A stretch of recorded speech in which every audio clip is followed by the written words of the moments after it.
porque naquele dia eu lembro de ter a visão de um anjo muito grande, algo que transcendia ali aquele lugar, e eu não lembro como eu saí daquele lugar. Mas eu saí daquele lugar e fui parar na casa de um casal de senhores que morava ali naquele contexto, naquele aglomerado, e que gostava muito de mim e que era muito respeitado pelos bandidos daquela região, e eles não iriam invadir a casa daquele casal, mas eles estavam esperando. Eu lembro de eu levar uma pesada no peito quando eu fui parar nessa casa. E nossa, eu puxo a memória, eu não lembro, também não penso muito nisso. Tô aqui puxando na memória agora para compartilhar com vocês, que eu quero chegar no contexto final. Mas eu lembro que eu fiquei nessa casa, esses bandidos não ficaram esperando eu sair para me matar, me pegar, eram as ameaças deles, eu acredito nisso. E dessa casa eu fiquei protegida por esse casal de senhores que também foi providencial ali. E dessa casa eu lembro que eu consegui sair até o fórum onde a minha mãe trabalhava. Pois é, minha mãe trabalhava no fórum da cidade. E eu lembro de eu pedir ajuda para minha mãe. Falei, mãe, me ajuda, porque eles vão me matar. E a minha mãe, lembra, falou, e ela cumpriu o que ela falou. Todas as vezes que eu pedi ajuda para minha mãe, ela nunca me desamparou, mas quando eu estava na escolha certa. E nisso a minha mãe me ajudou, eu saí daquele contexto e tive que vir para Curitiba fugida, né, como realmente para passar um tempo, porque eu estava jurada de morte, realmente aquela quadrilha estava me perseguindo, a cidade que eu morava era São Paulo, minha região metropolitana ali, Cotia, não tinha como eu escapar muito, fugir muito ali, e eu vim para Curitiba, para passar um tempo, para espairecer. Quando eu cheguei aqui, eu vi que de repente aquele era o meu último abismo, e eu falei, eu quero mudar de vida. Algo dentro de mim, eu comecei a clamar, eu falei, eu quero mudar de vida, eu preciso mudar de vida. Eu não aguento mais viver assim, não é o que eu quero pra mim. E eu tinha um plano, eu ia ficar aqui um tempo em Curitiba, eu ia estudar, ia arrumar um bom emprego, trabalhar, ia voltar, ter a minha filha, alugar um apartamento pra nós, arrumar um bom trabalho, tinha voltado a sonhar com algumas coisas de carreira.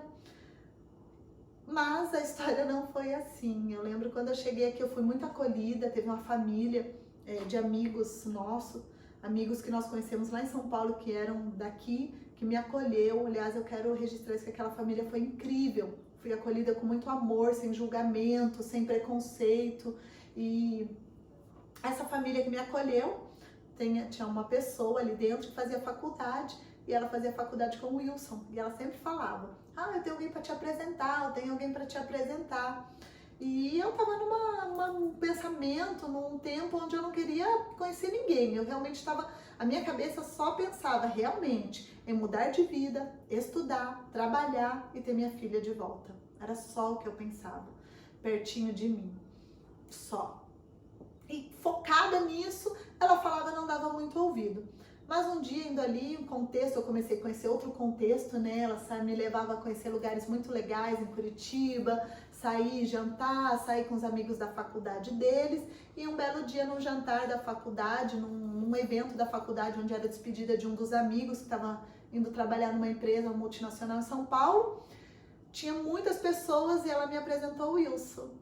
E ali eu passei a noite inteira conversando com ele, eu fiquei realmente apaixonada por todo esse contexto novo, né? Eu tava num contexto ali com o pessoal de faculdade, pensa, foi de um extremo ao outro, né? Do lixo ao luxo, como diz, da água ao vinho. E foi incrível, a gente ficou conversando por horas, tinha aquela mesa comprida, cheia de galera, mas colocaram nós dois ali, é claro, ela providenciou isso para que a gente se conhecesse, deu super certo, porque parecia que eu o conhecia há muito tempo, e ele escutar das viagens, da história dele, eu compartilhando um pouco de mim, falando de mim, foi muito incrível. E ali nós já começamos a sair juntos, a namorar. Isso foi tudo muito rápido, gente, isso não é uma regra, tá? Não é uma regra, não se aplica a todo mundo, foi um diferencial na minha vida. E ali com 3 meses de namoro, 4 meses, ele falava, por que você tá aqui? Por que você tá aqui? Foi ali que eu falei, vou contar logo a minha história pra esse cara, se ele desencana. Pensa, eu não acreditava em mim, eu não agregava nenhum valor em mim, eu achava impossível aquele cara se interessar por mim quando ele soubesse quem eu era. Mãe solteira, com todo esse histórico, essa bagagem que eu já estava trazendo ali com 22 anos, com 21 anos. Mas quando eu contei, ele falou aquela frase, ele olhou dentro do meu olho e falou, só importa a mulher que você quer ser. daqui pra frente. Não importa pra mim a mulher que você foi. E aquilo agregou um valor enorme em mim, sobre mim, que nem eu mesma tinha. E ali, muito rápido, com 6 meses de namoro, eu engravidei, nós fomos morar juntos. E quando a Luísa nasceu, então eu tive a Luísa, que hoje tem 19 anos, a Larissa já veio morar conosco e eu iniciei a minha família. E a história realmente era incrível, mas eu tinha uma bagagem muito pesada. Eu tinha coisas a serem tratadas em mim, emocionalmente, fisicamente, moralmente, que não tinha como a gente levar um relacionamento saudável. E ele tinha, por mais que ele, tem toda a história dele ali certinha, ele tinha também as bagagens emocionais dele. E chegou uma hora que isso foi conflitante, a gente não conseguia lidar. E eu realmente pedi, Deus, me ajuda, me ajuda. Eu preciso realmente de ajuda. E houve muitas histórias dentro disso, que dá outro livro. Só o meu casamento dá outro livro, gente. Mas o que aconteceu? Eu comecei a mudar de vida. Eu decidi que eu nunca mais voltaria para as drogas, não seria o recurso. Teve muita dor, teve muita situação difícil ainda aqui. Mas eu tinha tomado uma decisão de que as drogas não seriam mais uma anestesia. E eu voltei a acreditar em Deus, eu voltei a buscar aquilo que já tinha sido ensinado, aplicado, mostrado lá na minha infância. Então comecei realmente a buscar Deus ali dentro da minha casa, a buscar uma melhora para o meu casamento, para a minha vida. Porque eu era extremamente irada, eu era extremamente bipolar. Quando eu digo extremo é porque eu era dos extremos mesmo. E aquilo estava perturbando a minha vida, continuava a perturbar, eu ainda sentia muita vontade de morrer, por diversas vezes eu pensava em suicídio. Então teve um tempo, um período feliz, mas quando as crises veio, as circunstâncias veio, eu ainda queria buscar os mesmos recursos. Mas com isso, aos 30 anos de idade, eu ali passado por um casamento que já estava turbulento, meu casamento já estava quase acabando, quase findando, porque realmente era uma bagagem, eu acho que muito pesada para qualquer pessoa, para qualquer ser humano. Eu digo até que o Wilson, meu esposo, ele foi muito forte, foi muito sábio, ele nunca, nenhuma briga, por mais que a gente teve muita briga, ele nunca atacou o meu passado na minha cara. Ele nunca deixou de cumprir as promessas que ele fez quando ele me conheceu, que ele iria realmente estar comigo, me apoiar e cuidar e me proteger. Ele nunca falhou nessas promessas. Porém, tinha diversas coisas de personalidade, de temperamento, falta de comunicação e tantas outras coisas que fica para os outros como cheguei até aqui. Esse vai para como cheguei até aqui do casamento. Para a história só do casamento. Mas aos 30 anos eu estava realmente já em desespero. Eu pensava, nós já tínhamos comprado nosso apartamento, já tínhamos melhorado muito a nossa vida a dois na área financeira. Eu já tinha iniciado a fazer faculdade, mas nada disso estava me preenchendo, nada disso estava resolvendo. Eu era uma pessoa, como que eu vou falar para vocês? Eu não consigo, eu acho que irada e bipolar e machucada, sem identidade, são definições razoáveis para minha personalidade na época. E com tudo isso eu comecei no psicólogo, porque realmente eu ia do extremo ao outro na minha personalidade, no meu temperamento. Qualquer coisa rotineira me tirava do sério, no extremo, onde eu queria realmente um desejo de matar ou de morrer. E indo para o psicólogo, ela me encaminhou para o psiquiatra. Foi nessa fase, aos 29 anos ali, quase nos 30, que eu fui diagnosticada com transtorno bipolar em último grau, encaminhada para tomar psicotrópico.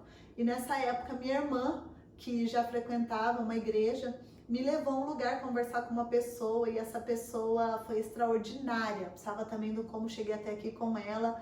Foi onde ela me escutou, como nenhum terapeuta, nenhum psiquiatra tinha me escutado, e perguntou se eu conseguia acreditar que existia uma solução sem eu tomar todos aqueles remédios ou precisar tanto daquele diagnóstico, que era uma sentença sobre a minha vida, que diz: você não vai ser curada sem os remédios, você não vai ser curada sem tratamento.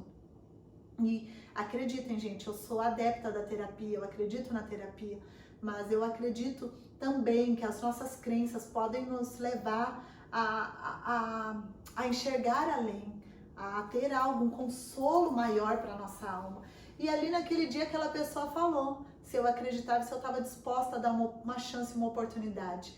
E eu acreditei, e eu decidi acreditar. Eu lembro quando eu fui conversar com ela, com muita insistência da minha irmã, muito incentivo, eu realmente estava beirando ao suicídio, meu casamento chegando ao fim. Eu falei, eu vou mais uma vez falar da minha vida para mais uma pessoa. Mas, gente, eu nunca tinha vivido aquilo. Essa parte me emociona. Aquela pessoa parou pra mim e olhou nos meus olhos durante 3 horas e meia. E ela escutava tudo que eu falava, sem nenhuma condenação, sem nenhum julgamento. Ela me ensinou o tripé do amor. Ela me tratou como única, ela foi subjetiva. Ela teve empatia pela minha dor, sem carregar aquilo pra ela. E ela teve imparcialidade. Ela não me julgou. Foi maravilhoso. E ali, me deparando com aquele amor, com aquele afeto todo, eu me rendi àquele momento e àquela situação. E realmente tomei a decisão de aceitar esse novo para minha vida, que foi onde o cristianismo entrou na minha vida, aonde eu pude realmente ter um recomeço, aonde eu conheci a Jesus como uma pessoa, onde eu conheci o Espírito Santo como meu melhor amigo. Então hoje sim, a minha crença hoje é baseada em princípios cristãos, é baseada num Jesus que fez toda a diferença na minha vida, né? A partir da minha decisão, a partir daquilo que eu decidi. E aos 30 anos de idade, eu engravidei, tive a Lauana em todo esse processo. Lauana, tanto a minha gravidez como a minha transição da onde eu estava para o cristianismo, pegou tudo isso. E ali eu pude me descobrir, eu fui buscar coisas novas, buscar conhecimentos novos. Eu tinha muitas perguntas, eu tinha muitos porquês. Por que do abuso comigo se eu era uma criança tão inocente? Como Deus pode deixar isso acontecer? Por que que a minha mãe assim? Por que que eu sou assim? Por que que isso me aconteceu? N porquês. E nessa época, nessa transição, o cristianismo começou a trazer respostas ao meu coração. Respostas de perguntas que eu fazia há tanto tempo e que me perturbava, me incomodava, porque eu sou muito curiosa até hoje. Eu gosto de compreender as coisas na sua profundidade. Eu gosto de entender a raiz dos problemas. Tudo tem um porquê. Tudo tem uma raiz. Tudo. Emocionalmente, moralmente, espiritualmente. E quando eu comecei a encontrar essas respostas, eu comecei a me render, a compreender tantas coisas. Isso começou já a gerar transformação à minha vida, ao meu coração, e eu realmente fui transformada. E essa caminhada hoje, ela já vem há 12 anos. 12 anos de caminhada. Hoje eu tenho 42 anos, 12 anos de caminhada. Com os meus filhos, eu vejo a diferença. Eu tenho uma frase que eu escutei há um tempo atrás, que para mim ela é rema, ela é única. Diante de fatos não tem argumentos. Você pode fazer 1000 argumentos diante do cristianismo, do evangelho, da Bíblia ou das minhas crenças. Eu não estou aqui para falar que a minha crença tem que ser a sua crença. Mas que, a partir do momento que eu apliquei esses princípios à minha vida, isso é um fato de que a minha vida mudou, não tem argumentos que me convençam. Então a frase é, diante de fatos não tem argumentos. Compreende? É um fato que a minha vida foi transformada. É um fato de que a minha vida tem sido melhorada pelas minhas escolhas, pelas minhas decisões, pela terapia, porque eu amo fazer terapia, eu tenho descoberto um novo mundo com a terapia. Eu tenho buscado muito conhecimento de pessoas que estudam neurociência, então eu tenho me apropriado desses conhecimentos, isso é transformador. Mas que no momento que a minha vida encontrou com Jesus, encontrou com o cristianismo, encontrou com princípios que eu comecei a aplicar na minha vida, a partir de uma decisão, a minha vida foi transformada completamente. Diante desse fato, não há argumento que possa me fazer desistir daquilo que eu acredito. E essa é a minha história, esse é meu testemunho bem resumido. E hoje eu posso contar pra você que eu tô aqui, feliz, eu tenho uma identidade, eu sei quem eu sou amada, eu sou respeitada. Por quem, Gi? Por mim mesma. Eu sou única, mas quem te falou isso? Eu sei. Quem que mais te incentiva? Eu mesma. Quem que mais acredita em você? Eu acredito em mim. A partir disso, tudo que vem é um bônus, é um bônus.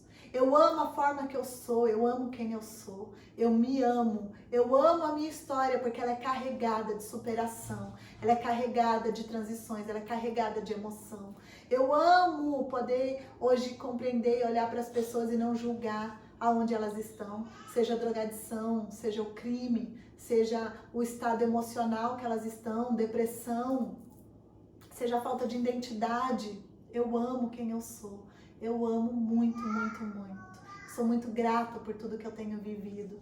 Meus filhos são incríveis. Eu olho a minha filha de 25 anos, um caráter, empreendedora. Eu olho a minha filha de 19 anos, determinada, cheia de sonhos, motivada, já com seus 19 anos superando coisas que eu jamais conseguiria superar na idade dela, sabendo resolver as coisas a partir de um olhar que ela desenvolveu, de sabendo quem ela é. Eu amo a minha filha de 12 anos, enxergar nela. Eu olho pra ela, eu digo que ela é eu dando certo. Ela tem pessoas que brincam e falam que ela é a Giselinha, tem as personalidades, é o jeito que ela me enfrenta e que ela dá respostas a algumas situações. Eu me vejo como no espelho, mas eu vejo que é diferente porque são respostas diferentes, de situações, histórias diferentes. Então é uma personalidade ali sendo desenvolvida em cima de tanto amor, de tanta confiança, de tanto princípio. Eu olho o Ezequiel, que tem 1 ano e 6 meses, e vejo ele como um selo sobre a nossa família, como um selo, como um sonho, de tudo aquilo que a gente está vivendo e de tudo aquilo que eu ainda vou viver, porque a gente tem uma frase que é real, abrace isso. O melhor da sua vida ainda está por vir. O melhor ainda não aconteceu. Não importa o que você já tenha vivido de pesadelo, é possível superar. Não importa o quão ruim tenha sido aquilo que você viveu, é possível superar. É possível dar novo significado. É possível recomeçar. É possível. E não importa aquilo que você já viveu, pega a história melhor que você já viveu. Porque tem pessoas que vivem de nostalgia. Não, o melhor ainda está por vir. Eu amo o que eu tô vivendo, eu amo olhar para trás e ver tudo que eu superei, mas eu amo sonhar com o que eu vou viver, com os meus filhos, eu amo sonhar com as fases que eu vou viver com meu esposo, eu amo sonhar com aquilo que eu ainda não vivi e que vai ser melhor, vai ser muito bom, o melhor sempre está por vir, ok? Um abraço, eu espero que essa história agregue demais na sua vida, que essa história venha somar a sua história e que você veja que é possível e é real chegar e acontecer. E eu quero contar ainda muito mais histórias dentro dessa de como cheguei até aqui. Beijo!